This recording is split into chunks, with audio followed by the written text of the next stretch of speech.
Bisnis ke depan itu decoupling bisnis masa lampau atau bisnis masa ini. Decoupling adalah keterlepasan atau bukan merupakan kelanjutan bisnis masa lalu atau saat ini, atau perubahan bentuk dari masa lalu yang bermetamorfosis. Bukan, decoupling itu bentuk baru, putus dengan masa lalu. Bisnis ke depan, bisnisnya bentukan baru dan banyak. Dalam 15 tahun ke depan ada banyak bisnis yang tumbuh di mana saat ini model bisnis tersebut belum ada. Bahkan ada yang memprediksi di tahun 2030 ada 40% jenis bisnis baru di masa itu yang saat ini tidak dikenal sama sekali. Bahkan TV dianggap bisnis zaman dinosaurus. Anak yang lahir di tahun 2030 ke atas tidak kenal TV. Kita beri ilustrasi. Net TV modalnya triliunan dengan penonton per hari diperkirakan 1 juta pemirsa.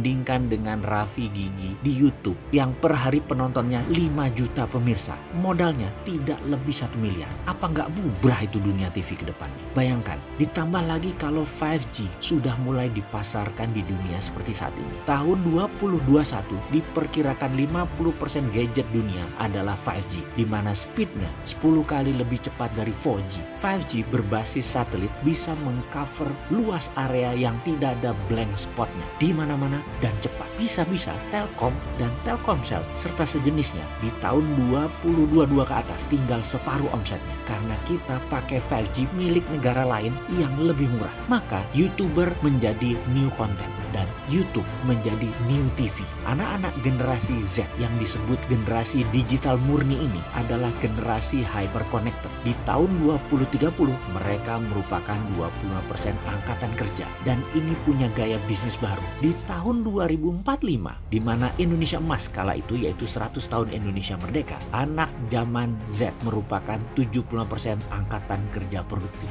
dan 40% generasi milenial menguasai 80% world wealth di tahun 2045. Apa yang terjadi di dunia pendidikan di Indonesia atau apa yang terjadi di dunia pendidikan secara global? Pendidikan akan jadi digital. Guru akan tinggal separuh jumlahnya di tahun 2030 dibandingkan jumlah guru saat ini. Sekolah hanya akan jadi sarana untuk keterampilan sosial, akhlak, dan project based seperti prakarya dan inovasi. Ilmu serta inovasi semua pindah ke gadget. Di platform pendidikan akan segera banyak bermunculan dan di setiap disiplin ilmu dan di setiap levelnya akan tersedia di dunia digital. Sekedar mengingat masalah banyaknya profesi yang hilang. Sekitar tahun 2010-an, pilot helikopter plus kameramen merupakan pekerjaan dari puluhan ribu orang di seluruh dunia. Saat ini menganggur semua. Alih profesi atau alih bidang. Tidak lagi ambil kamera lewat udara karena sudah tergantikan oleh drone.